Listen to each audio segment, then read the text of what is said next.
창세기 14장 17절부터 24절. 제가 봉독해 드리겠습니다. 하나님 말씀을 들으십시오. 아브라함이 그돌라오멜과 그와 함께한 왕들을 쳐부수고 돌아올 때 소돔 왕이 사회 골짜기 곧 왕의 골짜기로 나와 그를 영접하였고, 살렘 왕 멜기세덱이 떡과 포도주를 가지고 나왔으니 그는 지극히 높으신 하나님의 제사장이었더라. 그가 아브라함에게 축복하여 이르되 천지의 주제이시오 지극히 높으신 하나님이여, 아브라함에게 복을 주옵소서. 너희 대적을 네 손에 붙이신 지극히 높으신 하나님을 찬송할지로다 하며, 아브라함이 그 얻은 것에서 10분 1을 멜기세덱에게 주었더라. 소돔 왕이 아브라함에게 이르되 사람은 내게 보내고 물품은 네가 가지라. 아브라함이 소돔 왕에게 이르되 천지의 주제이시오 지극히 높으신 하나님 여호와께 내가 손을 들어 맹세하노니 네 말이 내가 아브라함을 치부하게 하였다 할까 하여 내게 속한 것은 실 한 오락이나 들매끈 한 가닥도 내가 가지지 아니하리라. 오직 젊은이들이 먹은 것과 나와 동행한 아넬과 에스골과 마므레의 분깃을 제할지니 그들이 그 분깃을 가질 것이니라. 아멘. 네 번째로 우리가 아브라함의 생애를 봅니다. 지금까지 우리가 아브라함의 생애를 보면서 아브라함이 하나님의 부르심을 받고 그리고 이제 여호와 하나님을 믿는 믿음으로 살아가는 광경들을 보았습니다. 그리고 그 국면마다 아브라함은 믿음의 선택을 해야 하는 순간들을 봅니다. 맨 처음에 12장 초반부에는요, 하나님께서 아브라함을 부르실 때 아브라함은 믿음으로 반응했었어야 했습니다. 물론 아브라함은 절반의 믿음으로 반응했죠. 그리고 12장 후반부엔 기근을 만났을 때, 즉 고통을 만났을 때 아브라함은 믿음으로 반응했어야 했습니다. 이때 아브라함은 철저하게 실패합니다. 그런데도 불구하고 하나님의 은혜로 구원을 받죠. 그리고 13장 우리가 지난주에 봤습니다. 13장에서는 아브라함이 이제 친척과 룻과 자기 조카인 룻과 다툼이 있었을 때, 그리고 경제적인 문제 앞에 이제 처했을 때 아브라함이 했던 선택을 보았습니다. 이때 아브라함은 믿음의 선택을 하고요. 그리고 이제 하나님께서 그것을 복되게 받으신 것을 볼 수 있습니다. 그리고 오늘 우리가 보는 본문 역시 아브라함은 두 개의 시험 앞에 놓입니다. 사실 두 개는 연결되어 있습니다. 이걸 이런 식으로 표현할 수도 있을 겁니다. 두 개의 전쟁이라고요. 아브라함은 이제 자기 조카 롯이 소돔 땅으로 갔는데요. 그 소돔에서 이제 이 여러 연합군들이 전쟁을 벌이는 와중에 잡혀가는 것을 보게 되고, 그리고 이제 롯을 구하러 뛰어듭니다. 그래서 첫 번째로는 아브라함이 이제 롯을 구하는 전쟁 앞에 섰다라는 것을 보게 될 겁니다. 그리고 이제 그 다음에 우리가 방금 읽은 본문인 17절부터 24절에는 이제 두 왕을 만나게 됩니다. 이때 아브라함은 자신의 정체성을 분명해야 되는 도전 앞에 놓입니다. 그래서 저희는 이제 14장 전체를 통해서요, 아브라함이 직면한 두 개의 시험, 아브라함이 믿음을 사용했어야 하는 이 두 개의 시험 앞에서 어떤 모습을 보였는지, 이번에는 이제 아브라함이 굉장한 믿음의 모습을 보입니다. 그리고 그걸 통해서 우리가 무엇을 알 수 있는지, 하나님께서 어떤 분이신지 이렇게 알 수 있는지 그걸 좀 보도록 하겠습니다. 먼저 이제 아브라함이 마주한 첫 번째 시험, 첫 번째 전쟁을 좀 보도록 하겠습니다. 이 이야기는 이제 1절부터 12절까지의 배경이 있는데요. 이 배경을 조금 설명해 드릴 필요가 있습니다. 이제 14장 1절부터 쭉 보면요, 너무 많은 나라 사람들 이야기가 나오고 너무 많은 이름들이 나와가지고 헷갈립니다. 근데 이제 간단하게 좀 읽어가면서 정리해드리겠습니다. 당시에 신할 왕 1절부터입니다. 아므라벨과 엘라살 왕 아리옥과 엘람 왕 그돌라오멜과 고임 왕 디다리, 소돔 왕 베라와 고모라 왕 비르사와 아드마 왕 시납과 스보임 왕 세메벨과 벨라 왕 곧 소알 왕과 싸우니라. 여기 보면 이제 이 4개국 연합국이란 연합군과 그리고 5개국 연합군이 나옵니다. 4개국 연합군은 이제 메소포타미아 지역의 연합군입니다. 이쪽에 이제 지도자는 그돌라오멜이라고 생각하시면 됩니다. 엘람 왕 그돌라오멜, 여기까지만 기억하시면 됩니다. 이것도 까먹으셔도 돼요. 그리고 이제 5개국 연합군이 있습니다. 이쪽에 지도자는 소돔 왕 베라라고 생각하면 됩니다. 그러니까 엘람이라는 나라와 소돔이라는 나라가 중심이 돼서 4개국과 5개국이 전쟁을 벌입니다. 그리고 엘람 왕 그돌라오멜은 굉장히 강력한 지도자였고요. 그리고 일종의 폭군이었습니다. 그래서 결국 어떻게 되냐, 이 연합군이 싸웠는데 4개국 연합군이 이깁니다. 메소포타미아 지역이 이깁니다. 그리고 이긴 결과로 이제 5개국이 4개국을 섬기게 됩니다. 3절에 보면은요, 이들이 다 시딤 골짜기 곧 지금의 염해에 모였는데 이들이 12년 동안 그돌라오멜을 섬기다가 제 13년에 배반한지라. 그러니까 이제 처음에 전쟁을 했는데 5개국이 졌어요. 5개국이 훨씬 약했습니다. 나라는 더 많지만. 그래서 어떻게 하냐면 5개국에 있는 이제 왕들은 조공을 계속해서 바칩니다. 4개국에게요. 특히 이제 그돌라오멜에게 계속 조공을 바칩니다.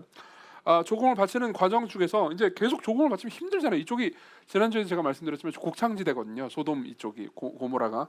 그러다 보니까 이제 곡식도 많이 나고 열심히 농사해가지고 이제 곡식을 했는데 계속 뺏기니까 얼마나 힘들겠습니까?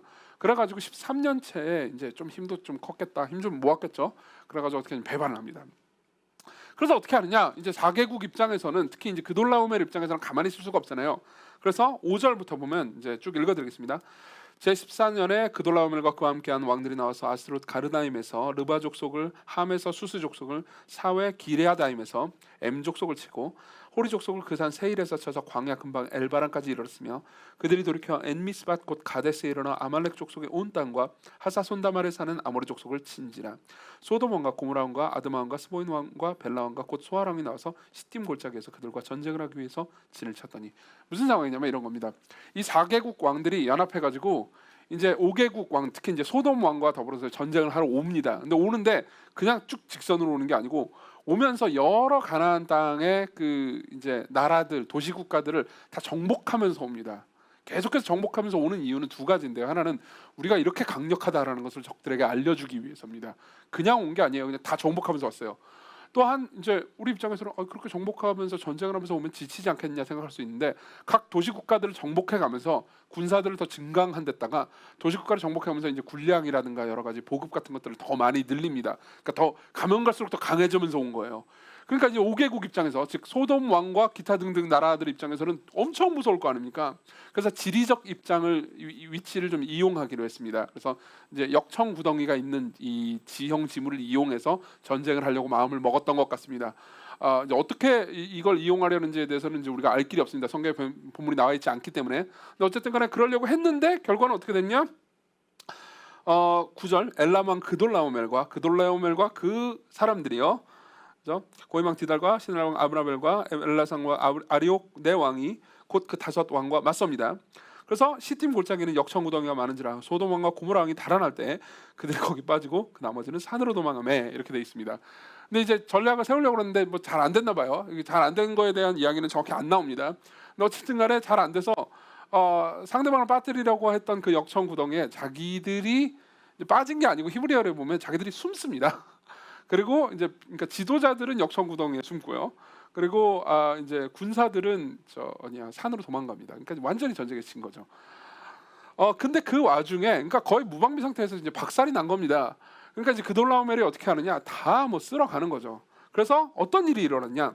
11, 12절을 보면요. 내 왕이 소돔과 고모라의 모든 재물과 양식을 빼앗아가고 소돔에 거주하는 아브라함의 조카 롯도 사로잡고 그 재물까지 노력하여 가니라 이렇게 됩니다.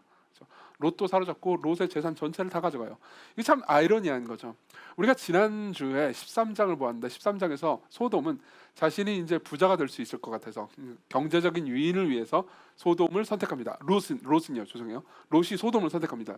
근데 문제는 뭐냐면은 부자가 되려고 갔던 소돔에서 결국 어떻게 되죠? 자신의 목숨이 위험해질 뿐만 아니라 자신의 재산도 다 잃어버리게 되죠. 그러니까 이제 사실은 이 부자가 되려고 하는 이 선택이 결국 아이러니하게 나쁜 결과를 낳았다라는 것을 보여줍니다.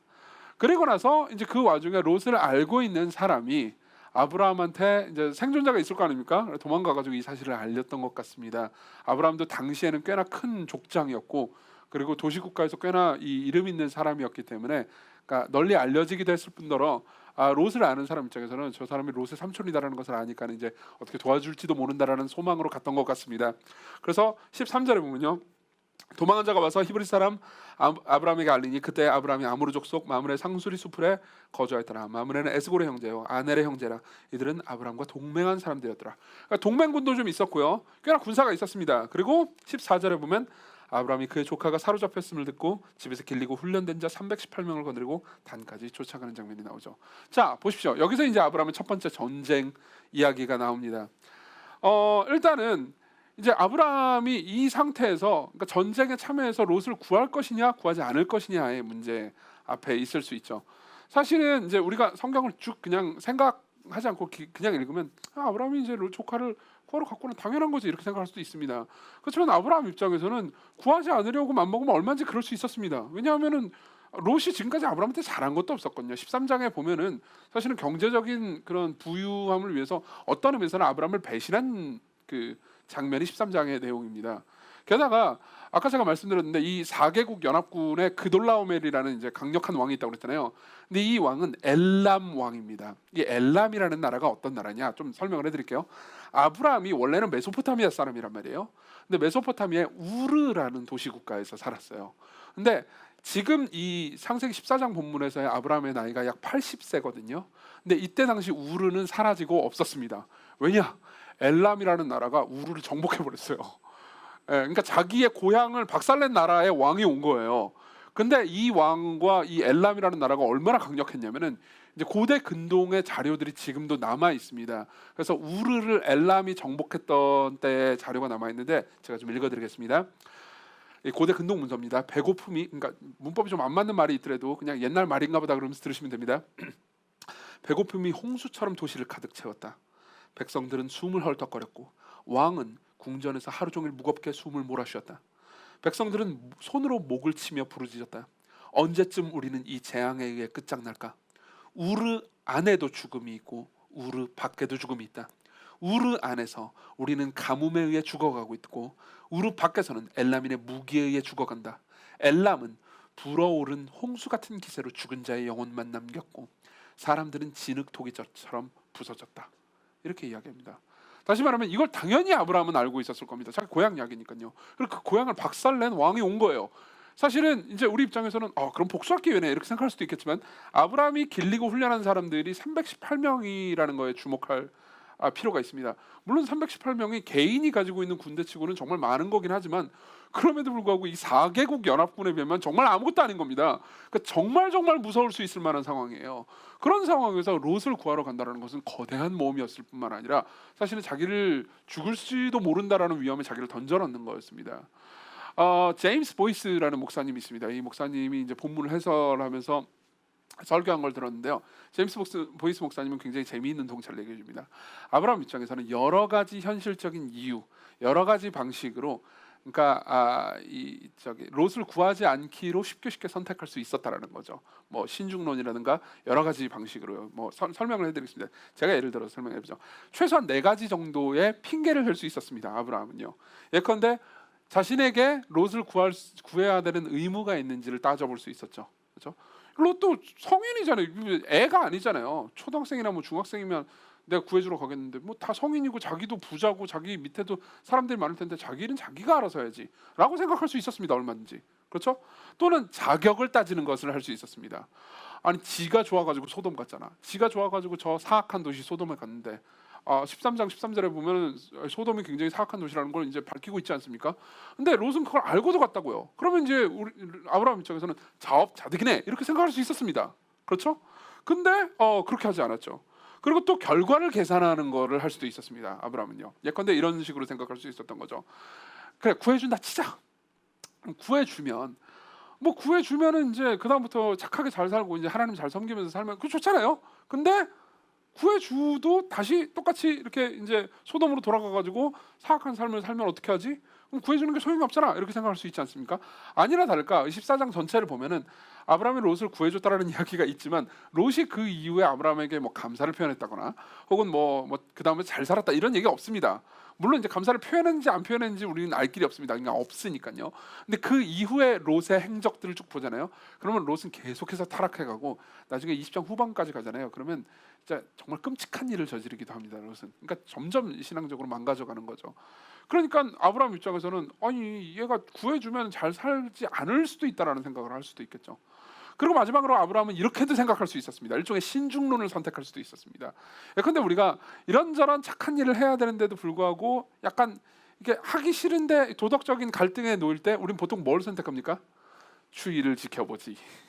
그죠? 가만히 그냥 한번 보자, 일단 두고 보자라고 생각하면서 두고 보자라는 걸로 피할 수도 있습니다. 아브라함은 그렇게도 할 수 있었습니다. 근데 그렇게 하지 않았죠. 그렇죠? 아브라함은 위험한데도 불구하고 자기의 조카인 롯을 구하러 사랑으로 헌신합니다. 여러분들 입장에서는 이 본문에 그렇게 나와 있지 않은 것 같은데 너무 오버해서 생각하는 거 아닙니까? 라고 생각할 수도 있습니다. 하지만 14절을 보면은 그러한 흔적이 나타납니다. 그러니까 롯에 대한 아브라함의 심정이 어떤 것인지 볼 수 있어요. 제가 14절 읽어드리겠습니다. 아브라함이 그의 조카가 사로잡혔음을 듣고 집에서 길리고 훈련된 자 318명을 거느리고 단까지 쫓아갑니다. 자, 여기 보면은 한글 성경에는 그의 조카라고 번역이 되어 있습니다. 그렇죠?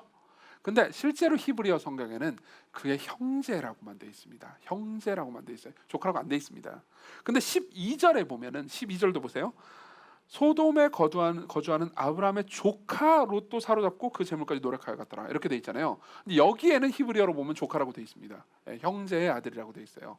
자, 그러면은 이게 무슨 상황일까요? 지난주에 제가 말씀드렸지만 로버트 알터라는 학자가 있습니다. 이 사람은 고대 근동의 문학적인 분석을 굉장히 탁월하게 하는 이 구약학자예요. 이 사람은 이렇게 이야기를 합니다. 보십시오. 12절은요.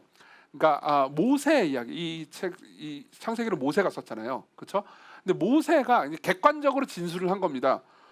저기 롯은 아브라함의 조카잖아요. 그러니까 그냥 조카라고 쓴 겁니다. 그냥 객관적 서술이에요.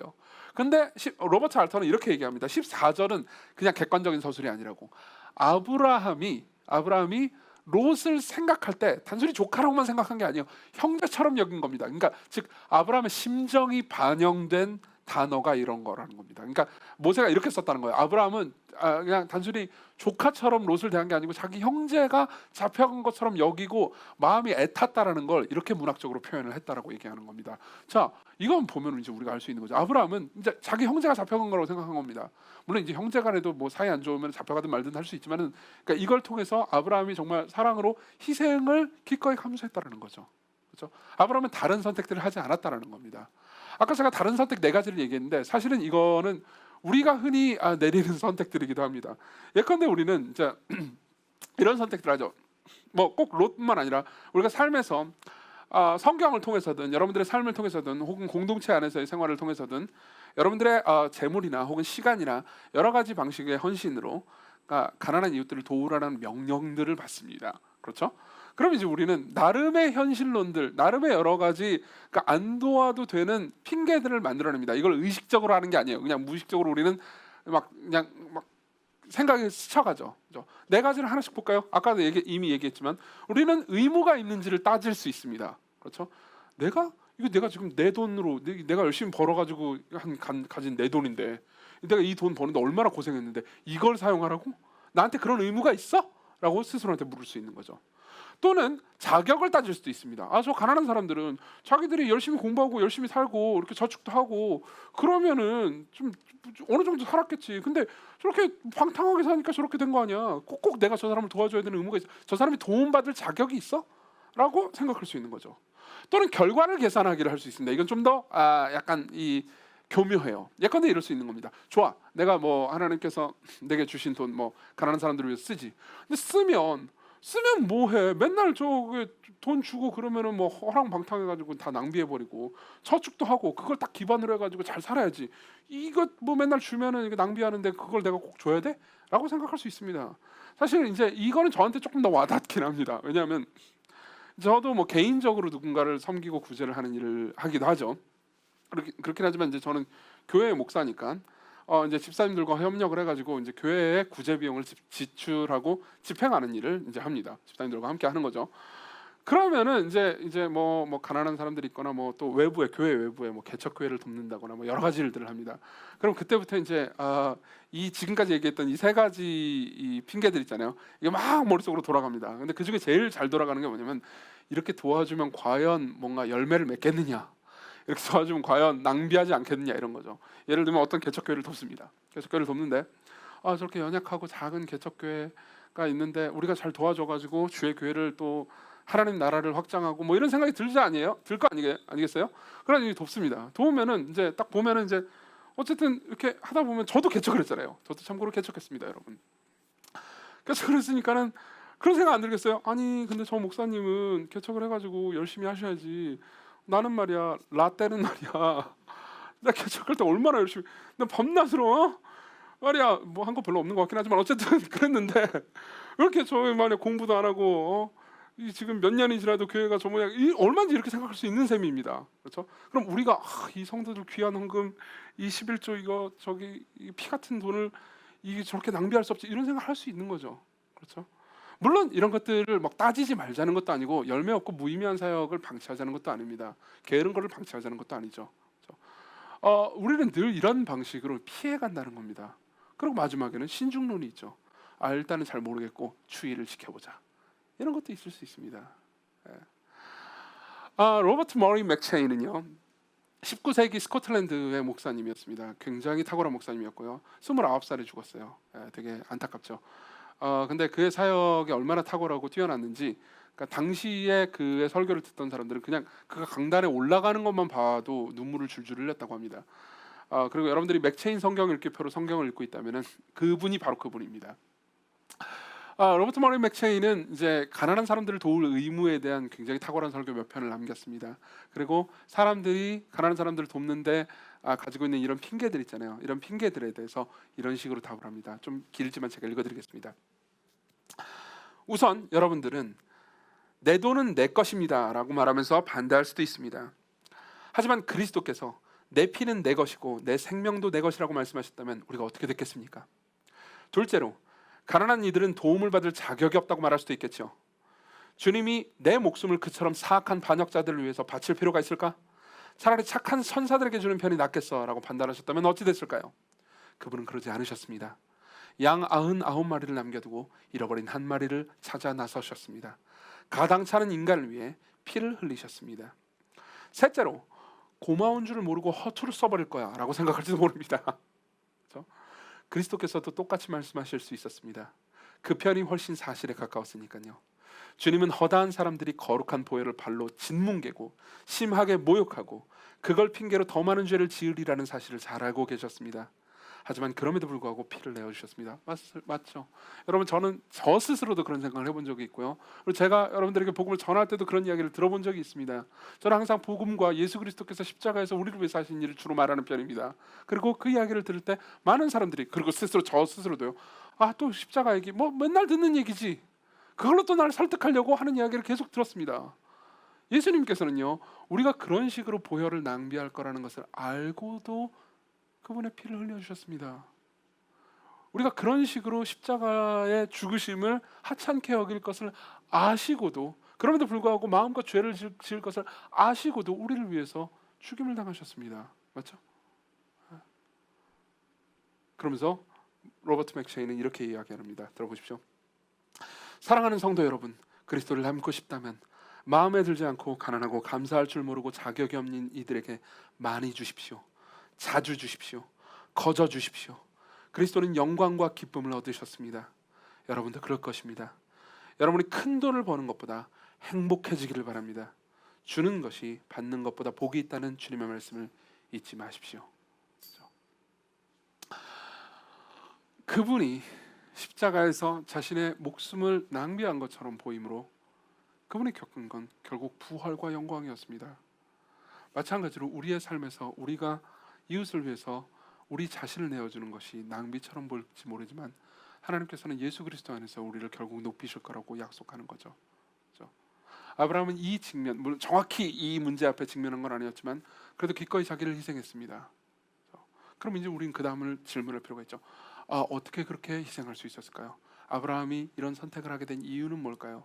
우리는 아브라함이 만나는 두 번째 전쟁으로 가게 됩니다. 자, 우리가 처음 읽었던 본문의 17절로 가보죠. 아브라함이 그돌라오멜과 그와 함께한 왕들을 쳐부수고 돌아왔을 때 이제 결국 이겼습니다. 그러고 나서 소돔 왕이 사회 골짜기, 곧 왕의 골짜기로 나와 그를 영접하였고 살렘 왕 멜기세덱이 떡과 포도주를 가지고 나왔으니 그는 지극히 높으신 하나님의 제사장이었더라. 자, 보십시오. 아브라함이 이제 전쟁에서 이기고 돌아옵니다. 돌아오는데 이제 사회 골짜기라는 곳으로 갑니다. 그걸 이제 이렇게 쭉 봐요. 오면은 그 옆에는 이제 살렘이라는 조그마한 도시가 있었습니다. 이 살렘은 이 전쟁과 아무런 상관없는 도시였습니다. 근데 이제 이 살렘은 고고학자마다 의견이 조금씩 다르긴 하지만 대체로 대부분의 학자는 예루살렘을 가리킨다고 봅니다. 실제로 이제 고고학적인 증거들도 상당히 많이 있습니다. 근데 어쨌든 예루살렘 근처의 사회 골짜기로 갑니다. 거기에 이제 두 왕이 마중을 나옵니다. 하나는 살렘 왕 멜기세덱이라는 사람이고요. 이 사람은 왕인 동시에 제사장이었습니다. 놀랍게도 이때 당시 멜기세덱은요 여호와 하나님을 믿는 사람이었습니다. 우리는 이제 주로 아브라함 중심으로 창세기 이야기가 진행되다 보니까 전 세계에 아브라함 말고 하나님 믿는 사람 아무도 없는 것처럼 다 우상숭배자라고 생각할 수 있지만 그렇지는 않았습니다. 예컨대 욥기의 욥 있죠. 그 욥도 이때 당시 사람입니다. 그러니까 욥도 있고 뭐 멜기세덱도 있고 여호와 하나님 믿는 사람들이 꽤 있었습니다. 근데 어쨌든 멜기세덱은 여호와 하나님을 믿고 섬기는 왕인 동시에 제사장이었고요. 사실 이 전쟁과 굳이 상관은 없는데 이제 떡과 포도주를 들고 나옵니다.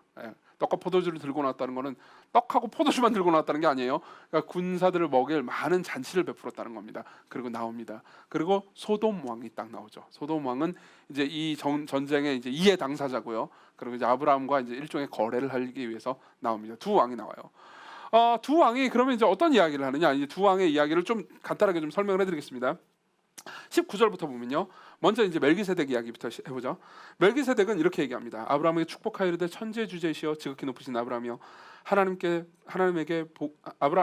아브라함에게 복을 주옵소서라고 축복을 해요. 그 다음에 너희 대적을 네 손에 붙이신 지극히 높으신 하나님을 찬송할지로 다음에 아브라함이 그 얻은 것에서 10분의 1을 멜기세덱에게 줍니다. 그렇죠? 이제 이게 멜기세덱이 한 거예요. 근데 소돔 왕은 아브라함한테 이르되 사람은 내게 보내고 물품은 네가 가지라.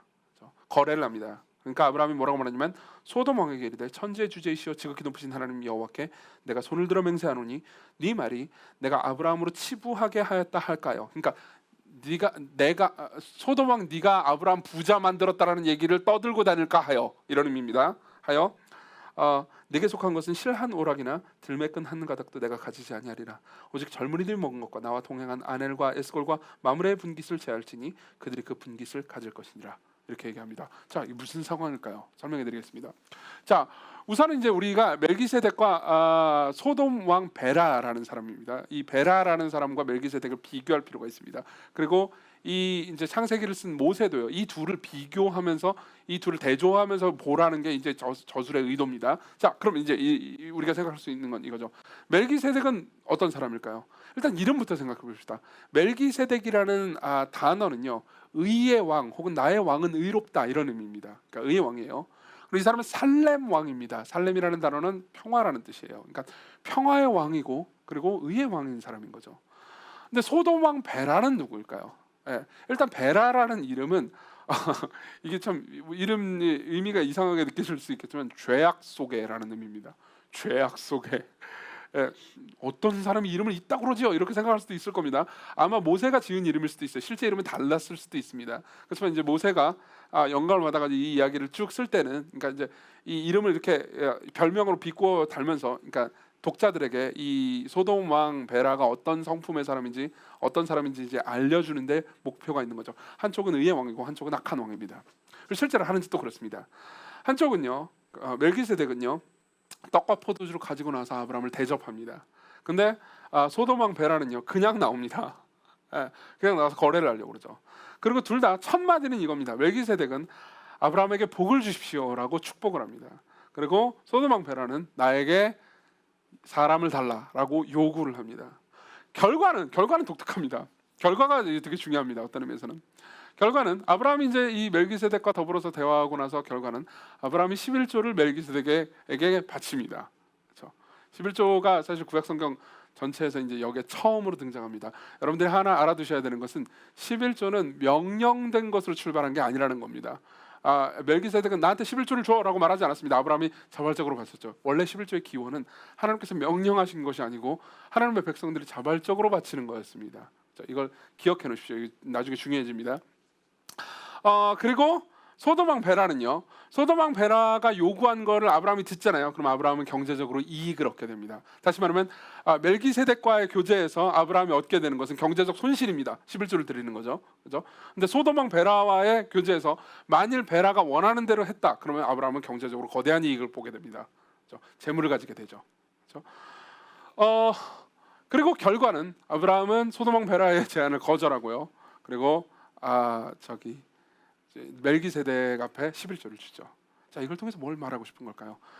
이 둘은 신학이 다릅니다. 이 둘이 가지고 있는 전제와 신학이 있습니다. 뭐냐면 이겁니다. 보십시오. 아브라함이 딱 왔습니다. 이기고 왔어요. 드디어 이제 사실 318명으로 이 거대한 군사를 아마 야간 기습 작전이었을 겁니다. 그러니까 이겼겠죠. 이겼다라는 것은 사실은 아무리 뭐 기습 작전이 훌륭하고 뭐 이런 것들을 다 얘기해도 하나님의 손길이라고 말하지 않을 수가 없습니다. 근데 어쨌든 간에 하나님의 은혜로 이걸 했다 한들 아브라함 본인이 이긴 거잖아요. 얼마나 이게 여러분들이 그렇게 이기고 오면 어떻겠어요? 어깨가 올라갈 거 아닙니까? 당당해지지 않겠습니까? 당당해지고 다 왔어요. 여러분들이 뭐 삶을 살면서 뭐 무언가 성취해냈습니다. 뭔가 승리를 했습니다. 뭔가 뭐 재물을 많이 거뒀습니다. 어떤 큰 열매를 맺었습니다. 그러고 나서 여러분들을 처음 만나는 사람이 이렇게 여러분들한테 얘기했다고 합시다. 하자마자 의기양양하고 있는데 하나님께서 그 일을 한 겁니다 라고 말했다고 해보세요. 19절 봅시다. 20절을 봅시다. 19절부터 보세요. 그가 멜기세덱이여 아브라함에게 축복하여 이르되 천지의 주제이시여 지극히 높으신 하나님이여 아브라함에게 복을 주옵소서. 여기까지 좋아요. 근데 20절에 보면 너희 대적을 네 손에 붙이신 지극히 높으신 하나님을 찬송할지로다. 이건 뭐예요? 명령이에요. 그렇죠? 네가 이긴 거 네가 이긴 게 아니야. 하나님께서 너를 이기게 하신 거야. 네가 섬기는 하나님이 너에게 승리를 주신 거야. 그러니까 그분께 찬송을 드리자. 이런 얘기를 한 겁니다. 그럼 솔직히 말하면 아브라함 입장에서 기분 나쁠 수도 있는 겁니다. 그렇죠? 아니 말이야 바른 말이지만 꼭 이 시기에 그 말을 해야 되겠어요? 수고했다는 다른 말 없어요? 이렇게 말할 수도 있는 거죠.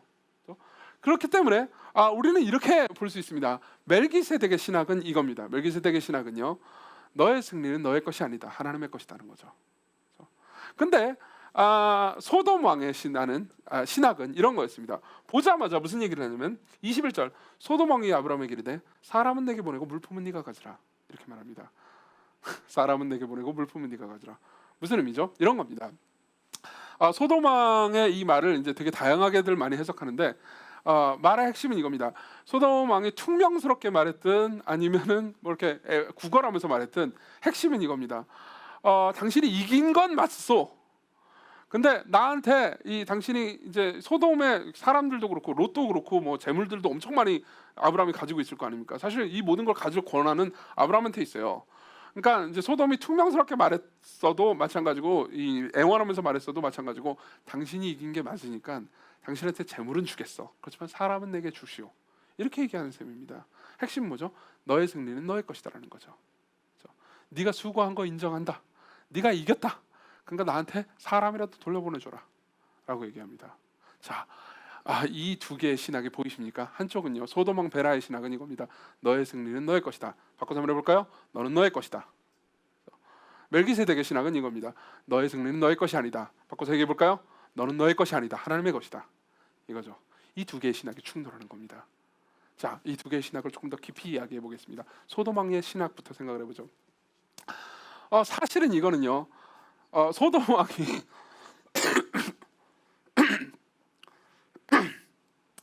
약 4,000년 전의 사람이긴 하지만 그럼에도 불구하고 현대 세계관과 똑같은 세계관을 가지고 있습니다.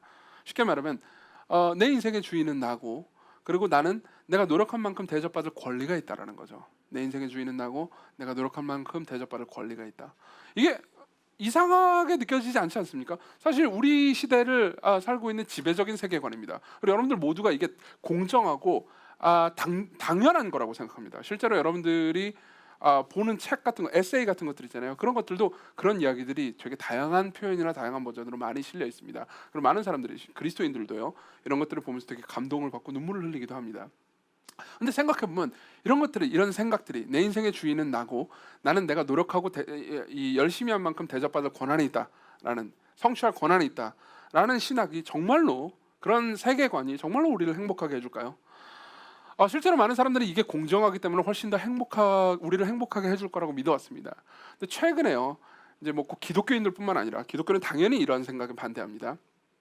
근데 기독교인들뿐만 아니라 이제 사회학자들이나 법학자들도 이러한 생각이 오히려 우리를 불행하게 한다라는 것을 눈치채기 시작했습니다. 예를 한번 들어보면요, 마이클 샌델이나 데니얼 마코비치 같은 학자들이죠.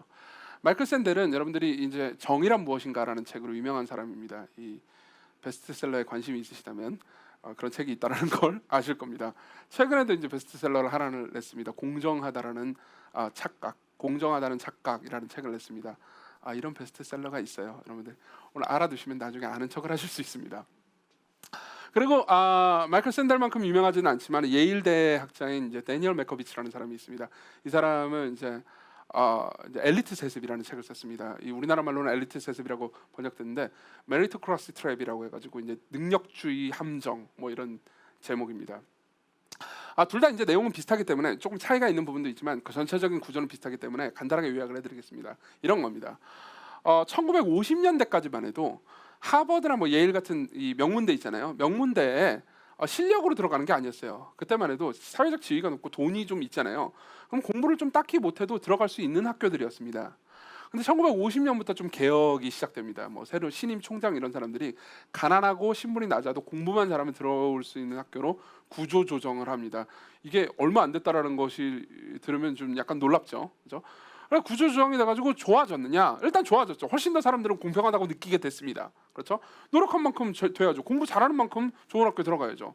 근데 시간이 지나고 나서 보니까는 이게 오히려 다른 방식으로 불평등을 낳고 인간을 더 불행하게 만들었다는 거예요. 왜 그러냐? 보십시오. 옛날에는 사회적으로 지위가 높고 돈이 많은 사람들 있잖아요. 이런 사람들이 그렇게 유능하지 않았어요. 그러다 보니까 자기 회사 굴리고 그러려면 어떻게 해야 돼요? 유능한 사람들을 많이 고용했어야 했습니다. 그렇죠? 그리고 그러다 보니까 고용이 많아져요. 그리고 고용이 많아지고 높은 이제 인력들이 어쨌든 회사에 잘 들어가가지고 이제 연봉도 괜찮게 받을 수가 있었습니다. 근데 이제 요즘 같은 경우에는 능력주의로 이제 변해가면서 돈도 많고 뭐 그렇게 막 그 지위도 높은 사람들 있잖아요. 이 사람들이 공부도 잘하게 됐어요. 본인들이 능력도 뛰어나게 된 겁니다. 그래서 어떻게 되느냐? 이 사람이 이제 나중에 회사 같은 것들을 할 때 더 이상 자기가 되게 뛰어난 사람이니까 자기가 막 10인분, 20인분을 할 수 있으니까 사람들을 덜 고용하게 된다는 거예요. 그러다 보니까 어떻게 되느냐?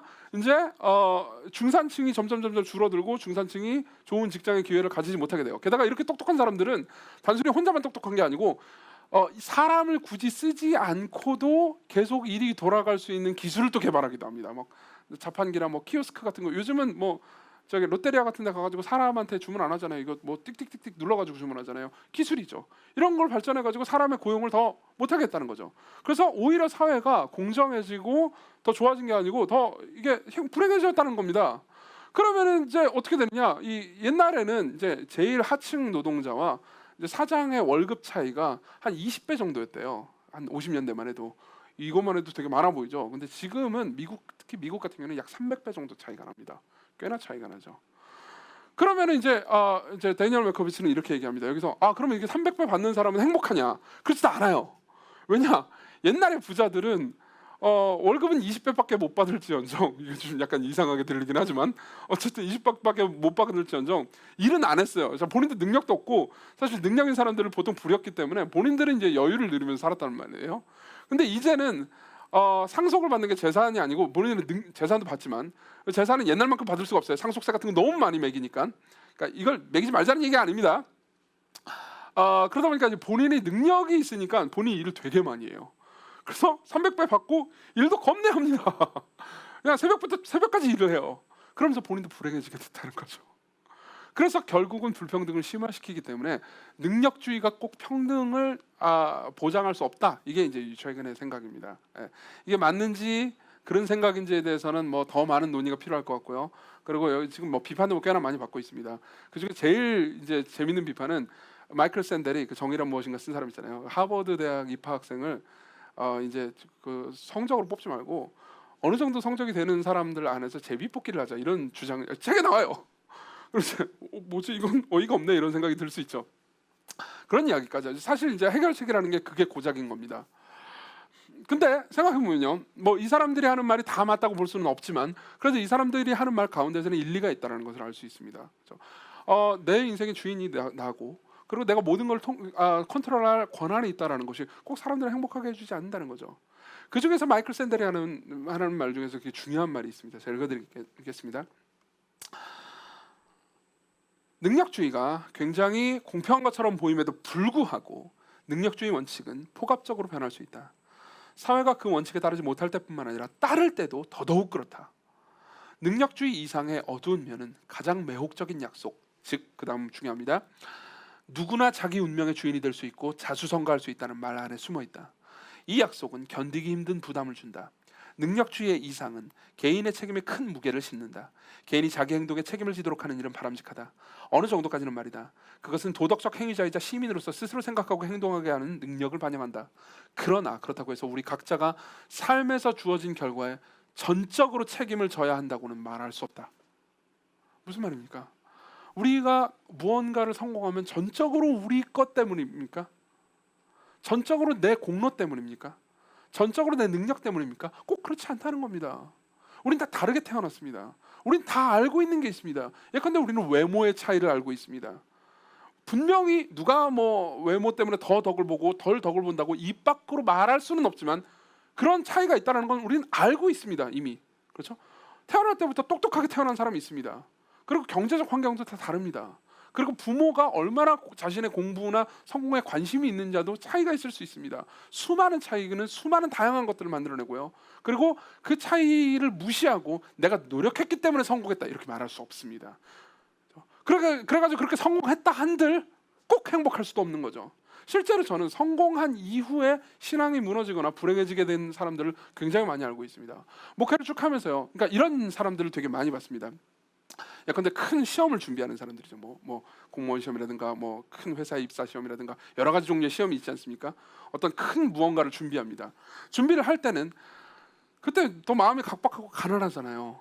그래가지고 막 신앙생활이 되게 잘합니다. 막 되게 막 기도도 매일 하고 모임도 잘 참석하고 그리고 하나님을 되게 신뢰하고 중간중간 한두 번 떨어질 때도 하나님을 의지하고 굉장히 고통스러워서 때로는 원망도 하지만 그래도 다시 하나님께로 나아가고 사실 그때 백수잖아요. 그렇죠? 얼마나 고통스러울 때입니까? 그때는 하나님을 막 찾습니다. 그러다가 이제 무언가 잡았어요. 무언가 승리했습니다. 무언가 성공했습니다. 성취했어요. 합격했습니다. 그러고 나서 기묘하게 오히려 불행해지거나 오히려 신앙을 잃어버리는 경우를 굉장히 많이 봤다는 거죠. 우리는 이런 현상을 보고 단순히 에이 교만해졌네, 문제가 있었군, 참된 신앙이 아니었어 이렇게 생각할 수도 있습니다. 그것도 사실이고요. 하지만 왜 그렇게 했을까요? 내가 이제 합격했으니까 오늘부터 교만해져야지 이렇게 말했을까요? 아니요. 제가 만난 사람 중에 그렇게 얘기한 사람은 한 번도 본 적이 없습니다. 하나님께서 내게 이렇게 복을 주셨으니까 이제 앞으로 신앙생활 더 열심히 할 거예요 라고 말해놓고 다들 시간이 지나면서 허덕였습니다. 정죄하고 싶다는 게 아닙니다. 왜 그렇게 됐냐는 거죠. 왜 그렇게 됐을까요? 그때부터 능력주의적으로 살잖아요. 다시 말하면 내가 이걸 성취한 건 내 힘으로 한 거야 라는 생각에서 벗어나지 못하잖아요. 그럼 그때부터 그 사람을 공격해오는 생각이 있습니다. 뭔지 아십니까? 자기 연민입니다. 자기 연민이에요. 자기가 불쌍해집니다. 왠지 말씀드리죠. 내가 이렇게 힘들게 시험을 봤습니다. 그래서 합격해냈어요. 내가 좋은 회사에 들어갔습니다. 무언가를 성취해냈습니다. 무언가를 받았습니다. 하나님께 감사하기도 해요. 헌금도 드렸습니다. 그러고 나서 그 직장으로 들어갑니다. 혹은 그 성공을 누립니다. 그러면 이제 고통이 없을까요? 아니요. 내가 그토록 원하는 일을 하기 시작했는데 그토록 가지고 싶었던 직장을 가졌는데 삶은 여전히 고통스럽고 내가 원했던 그게 아니에요. 그럼 이런 생각을 하게 되죠. 내가 이렇게 노력했는데 왜 나에게는 불행이 있지? 내가 이렇게 힘들게 살았는데 왜 나는 여전히 불행하지? 여전히 행복하지 않지? 그럼 어떻게 되죠? 자기가 불쌍해지기 시작합니다. 자기가 불쌍해지기 시작합니다. 그럼 어떻게 되죠? 그러면은 교만한 비굴함이 생깁니다. 자기보다 성취하지 못한 사람들이 다 가짱해 보이기 시작합니다.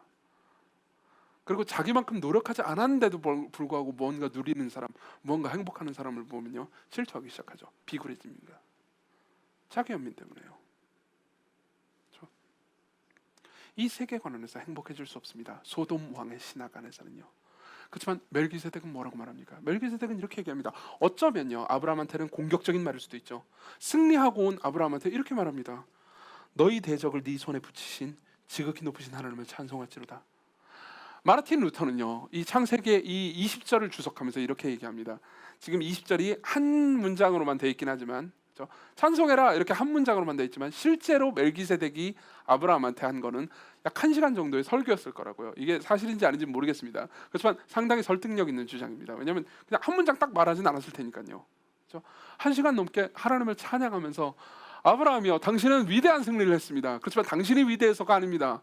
하나님께서 당신에게 승리를 주셨습니다. 하나님께서 당신과 함께 하셨습니다. 당신의 힘은 당신으로부터 온 게 아닙니다. 당신을 만드시고 부르시고 섬기신 하나님께로부터 왔습니다 라고 말했다는 거죠. 그렇죠? 이건 공격적으로 느껴질 수 있습니다. 당연히 그렇죠. 그렇지만 진실이었죠. 그렇죠? 이럴 때 비로소 우리는 고난을 견딜 수 있게 되고요. 그리고 한편으로는 성공도 견딜 수 있게 됩니다. 그렇죠? 이러한 신앙 아래 있을 때 우리의 마음은 정말로 안식할 수 있게 됩니다. 이렇게 되는 거죠. 내가 무언가를 가졌다면 하나님께서 내게 주신 거예요. 나로 하여금 세상을 섬기라고요. 이건 절대로, 물론 이 안에 내 노력이 있었고 하나님께서 내 노력을 사용하신 것이 사실이지만, 노력하지 않았다면 하나님께서 이것을 주시지 않았겠지만, 그러니까 노력이 필요하죠. 그렇지만 100% 내 노력으로 된 게 아니야. 이 노력하는 마음도 하나님께서 주셨고 이 모든 과정 전체가 하나님의 은혜야. 그러니까 내가 가지고 있는 건 내 게 아니야 라고 말할 수 있는 거죠. 심지어 내가 가지고 있는 것을 다른 사람들한테 섬길 때 그 사람이 낭비한다 하더라도 그것은 내 몫이 아니야 이렇게 말할 수 있는 거죠. 그때 내가 잃어버린다 하더라도 분노하지 않을 수 있습니다. 내가 잃어버린다 하더라도 자기 연민에 빠지지 않는 거죠. 하나님께서 나와 함께 하시기 때문에 내가 잠시 잃어버린다 하더라도, 내가 무언가 소유하고 잡고 있지 못한다 하더라도 하나님께서 내 삶을 책임지실 거야. 이게 아브라함의 삶이었어요. 아브라함이 가지고 있었던 생각이죠. 그래서 아브라함은 소돔 왕한테 이렇게 얘기한 겁니다. 재물까지 다 가져가십시오. 왜? 어차피 재물을 내가 가지면 당신이 이렇게 얘기하고 다닐 거 아닙니까? 아브라함 꽤나 부자지, 괜찮지. 근데 아브라함이 부자가 된 거 그거 내 덕이야. 그때 전쟁했던 거 내가 관대하게 재물 다 보내줬다고 그래가지고 부자가 된 거야 라고 말할 거 아닙니까? 아닙니다. 내가 부자가 된 건 하나님께서 나를 도우시고 나를 승리케 하셨기 때문입니다. 그분의 손 안에 있기 때문에 나는 하나님께 영광을 돌리기를 원하지 당신의 영광을 받기를 원하지 않습니다. 아니, 내가 영광을 받기를 원하지도 않아요. 그러니 난 아무것도 가져가지 않겠습니다. 318명 먹을 걸 제하고 나와 함께 있는 동맹군들에게는 주십시오. 그렇지만 나는 필요 없어요. 이렇게 얘기하는 거죠. 이 목표는 뭐죠? 이 이면에는 당당한 겸손함이 있습니다. 하나님 앞에 겸손하지만 사람들 앞에서 당당하죠. 이 목표는 오직 하나님만이 영광을 받고 그분이 영화롭게 되기를 바라는 마음입니다. 이것은 노예 같은 삶이 아닙니다. 오히려 자유로운 삶이죠. 오히려 자유로운 삶이죠. 이게 아브라함이 앞에 있었던 두 번째 전쟁이었습니다. 단순히 칼과 창을 가지고 하는 전쟁이 아니죠. 자신의 마음과 더불어 싸우는 전쟁이었습니다. 오직 믿음의 눈으로만 보이는 세계죠. 믿음의 눈으로 볼 때요, 멜기세덱의 신학을 따르는 거는요, 손해만 봅니다. 11조 드리고, 11조를 왜 드렸는지 아십니까? 진짜 당신의 말이 사실이라고 고백한 겁니다. 당신은 제사장이고 당신의 한 말이 사실입니다. 내가 지금 가진 이 모든 재물, 그리고 내가 한 모든 승리는 내게 아닙니다. 11조의 원래 의미가 그렇습니다. 11조의 11은요 10분의 1의 1이 아닙니다.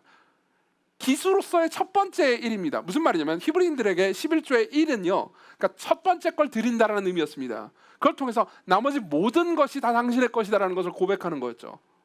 왜 우리가 살면서 11조를 하냐면요, 우리가 무언가를 떼놓으면서 하나님께 드림으로써 이 모든 것이 하나님께로부터 왔다라는 것을 고백하는 겁니다. 그럼 여러분들이 이렇게 생각할 수 있습니다. 그러니까 11조를 잘 내라는 설교를 하는 건가요? 아니요, 그렇지도 않습니다. 왜냐하면 여러분들은 얼마든지 11조를 하면서 11조를 내가 이렇게 많이 했으니까 하나님께서 거기에 대해서 나한테 복을 이만큼 더 주어야 해요 라고 생각하면서 또다시 내가 내 인생의 주인이고 나는 가질 자격이 있어 라고 생각할 수 있기 때문입니다. 오히려 11조를 드린다는 건 이겁니다. 하나님, 주셔도 내 것이 아니고 거두셔도 나는 당신의 손 안에 있습니다. 당신이 내게 무언가를 거두신다 한들 내가 당신을 잃지는 않아요. 나는 자유롭습니다. 여러분들은 정말 그때 자유로워질 수 있습니다. 여러분들의 인생을 책임져야 하는 의무로부터 자유로워질 수 있습니다. 여러분들보다 훨씬 더 위대하고 훨씬 더 지혜롭고 훨씬 더 여러분들을 사랑하시는 분이 여러분들의 인생을 책임질 테니까요. 지난 한 주를 생각해 보십시오. 여러분들 중에 분명히 잃으신 분들이 있을 겁니다. 여러분들이 투자한 주식이 떨어지신 분들이 계시다면 있죠? 분명히, 그죠? 많이들 하니까요 요새. 잃으신 분들이 있을 겁니다. 속이 쓰리셨겠죠. 내가 주식 공부를 꽤 했는데 결국 결과가 이건가? 여러분들의 인생은 여러분들의 것이 아니에요. 여러분들에게 주시는 분도 하나님이시고 여러분들을 거두시는 분도 하나님이십니다. 여러분들이 잃은 게 아닙니다. 여러분들이 가졌나요? 한 주 동안 주식 투자했는데 성공하셨습니까? 혹은 무슨 일을 했는데 열매를 맺으셨습니까? 이번에 보너스가 나왔나요? 혹은 여러분들이 많은 사람들을 얻었나요? 혹은 무언가 여러분들이 성취하는, 바라고 구하는 걸 성취했나요? 여러분들의 것이 아닙니다. 여러분들의 공로로 이룬 게 아닙니다. 하나님께서 조건 없는 사랑으로 여러분들에게 주셨고, 여러분들을 위해서뿐만 아니라 여러분들과 함께 있는 공동체를 위해서 주신 겁니다. 여러분들 옆에 있는 가족들과 사람들이요, 여러분들의 인생은 여러분들이 책임지지 않습니다.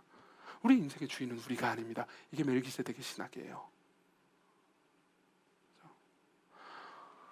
여러분들을 더 많이 내고 더 고통스럽게 하기 위해서 이 이야기를 하는 게 아닙니다. 오히려 저와 여러분들이 자유해질 수 있는 길인 거죠. 내 인생의 주재권을 내가 포기할 때, 지극히 높으신 하나님께서 내 인생의 주재권을 가지고 계시다고 인정할 때, 우리는 그때서야 비로소 자유로워질 수 있습니다. 혹자는 이렇게 말할 수도 있을 겁니다. 아까 제가 로버트 머리 맥체인 목사님의 설교를 인용할 때 어떤 생각을 하셨습니까? 그렇죠? 예수님이 뭐 어쩌고, 예수님이 어쩌고, 예수님께서 내 피는 내 거다라고 말하실 수 있었다 라고 할 때 어떤 분들은 감동했을 거라고 생각합니다. 맞아, 내가 내 것을 이렇게 아꼈는데 예수님도 예수님의 피를 아낄 수 있었는데 나를 위해서 다 주셨지. 그러면서 감동하신 분들 계셨을 겁니다. 그렇죠? 그런 분들이 많았기를 바랍니다. 근데 어떤 분들은 이렇게 생각했을 수도 있었을 겁니다. 저도 그렇게 생각할 수도 있을 것 같습니다. 때로는요. 그렇기 때문에 여러분들이 이렇게 생각했다고 하더라도 여러분들을 비난하는 것이 아님을 알아주시기 바랍니다. 여러분들 중에서 이렇게 생각할 수도 있죠. 아, 또 저 인간이 십자가 팔아먹네. 예수님 십자가 얘기해가지고 또 우리한테 뽑아먹으려고 하는구나. 자, 들어보십시오. 그게 아니라고 합시다.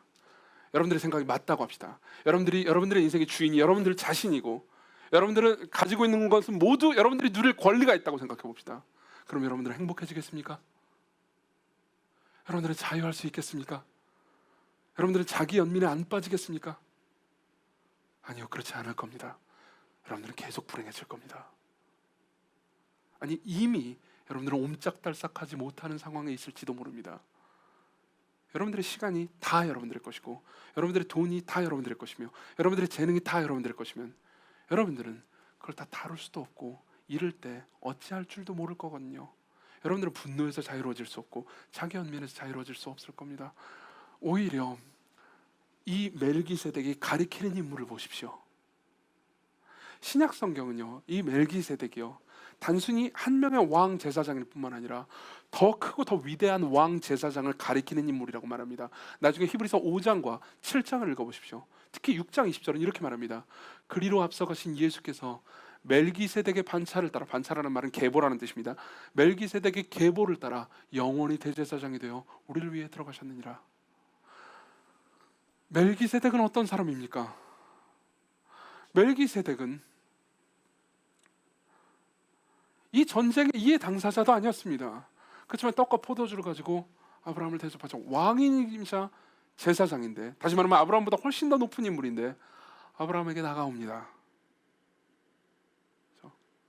그리고 아브라함과 함께 말하죠. 내 재산도, 이 떡과 포도주 다 멜기세덱의 재산이잖아요. 그렇죠? 내 재산도 내 것이 아닙니다. 당신의 승리도 당신의 것이 아닙니다. 우리 모두 다 하나님께로부터 받았습니다. 내가 능력이 있지만 난 내가 가진 능력대로 살지 않습니다. 하나님이 우리의 주인이시기 때문입니다. 지극히 높으신 하나님이 당신과 나의 주인이십니다 라고 말하는 존재죠. 그리스도를 보십시오. 그분은 그냥 단순히 왕 제사장 정도가 아니었습니다. 왕인 제사장인 동시에 하나님이었습니다. 그분은 모든 능력을 가진 분이셨습니다. 그분이야말로 마땅히 내 능력은 내 거다라고 말씀하실 권리가 있었고, 그것은 합당했습니다. 우리가 무언가를 가지고 있다면 우리의 능력만으로 가지고 있는 것이 아니지만, 그분이 무언가를 가지고 있다면 온전히 그분의 능력입니다. 그러나 그분이 무엇을 선택하셨습니까? 빌립보서 2장 5절, 너희 안에 이 마음을 품으라 곧 그리스도 예수의 마음이니 그는 근본 하나님의 본체신 하나님과 동등됨을 취할 것으로 여기지 않으시고 오히려 자기를 비워 종의 형체를 가지사 사람들과 같이 되셨고 사람의 모양으로 나타나서 자기를 낮추시고 죽기까지 복종하셨으니 곧 십자가에 죽으심이라. 여러분, 멜기세덱은 단순히 자기 재물을 드렸을 뿐만, 아브라함에게 주었을 뿐이지만 예수 그리스도는 자신의 전 존재를 주셨습니다. 그분은 모든 능력을 가지신 분으로서 아무 능력이 없는 것처럼 이 땅에 오셨습니다. 여러분들을 사시기 위해서요. 여러분들의 진정한 주인이 되시기 위해서. 그분은 죄가 하나도 없으신 분이지만 마치 죄인인 것처럼 죄 앞에 서시고 죄의 형벌을 받으시고 죄인들을 보시면서 슬퍼하셨습니다. 히브리서 4장 15절, 우리에게 있는 대제사장은 우리의 연약함을 동정하지 못하실 분이 아니시고 모든 일에 우리와 똑같이 시험을 받으신 이르되 죄는 없으시니라. 죄가 없으신 분인데도 죄가 있는 사람처럼 모든 일에 우리 앞에 시험을 받으셨죠. 그분이 내 인생은 내 것이다 라고 말씀하셨다면 우리는 영원히 불행에 빠져 있었을 겁니다. 하나님이신 분이 내 인생을 내 것이라고 말씀하지 않으셨습니다. 하나님이신 분이 내 인생이 나와 내 형제들의 것이라고 말씀하셨습니다. 여러분들이 붙잡고 있을 때 여러분들은 이 자유를 누리지 못할 겁니다. 그분이 십자가에서, 그분은 한편으로 고통스러웠지만 한편으로는 자신의 신부를 얻을 거라는 소망으로 벅차오르셨습니다. 그래서 히브리서 12장 2절은요 이렇게 말하죠. 그분은 그 앞에 있는 즐거움을 위해서 십자가를 참으셨다고요. 여러분들을 얻기 위해서 그분이 고통당할 때 한편으로 고통당하셨지만 한편으로는 벅차오르셨습니다. 저와 여러분들을 구하시기 위해서요. 그분이 기꺼이 여러분들의 주인이 되기를 원하십니다. 내가 내 인생의 주인이 어느 정도는 내 인생, 내가 사람으로 사는 동안은 내가 내 모든 것을 컨트롤하기를 포기했다. 너희들과 함께하기 위해서 그리스도께로 오십시오. 여러분들을 자유하게 할 겁니다. 기도합시다.